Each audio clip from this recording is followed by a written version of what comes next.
Mga awit kabanata 39, talata 1 hanggang 13. Aking sinabi, ako'y mag-iingat sa aking mga lakad, upang huwag akong magkasala ng aking dila, aking iingatan ang aking dila ng paningkaw, samantalang ang masama ay nasa harap ko. Ako'y napipi ng pagtahimik, ako'y tumahimik pati sa mabuti, at ang aking kalungkutan ay lumubha. Ang aking puso ay mainit sa loob ko, habang ako'y nagbubulay-bulay ay nagalab ang apoy, nang magkagayoy nagsalita ako ng aking dila.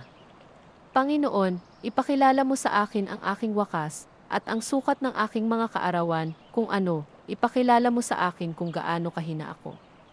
Narito, gaya ng mga dangkal ginawa mo ang aking mga kaarawan, at ang aking gulang ay tila wala sa harap mo. Tunay na bawat tao sa kanyang mainam na kalagayan ay pawang walang kabuluhan. Sela, tunay na bawat tao ay lumalakad sa walang kabuluhang lilim. Tunay na sila ay nagugulo ng walang kabuluhan. Kanyang ibinubunton ang mga kayamanan at hindi nalalaman kung sinong nagsisipulot. At ngayon, Panginoon, ano pa ang aking hinihintay? Ang aking pag-asa ay nasa iyo. Iligtas mo ako sa lahat ng aking mga pagsalangsang. Huwag mo akong gawing katuyaan ng hangal.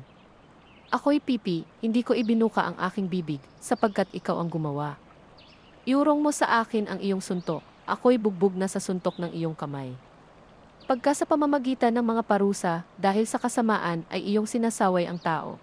Iyong sinisira ang kanyang kagandahan na parang pagsira ng tanga. Tunay na bawat tao ay walang kabuluhan. Sela, iyong dinggin ang aking dalangin, o Panginoon, at pakinggan mo ang aking daing.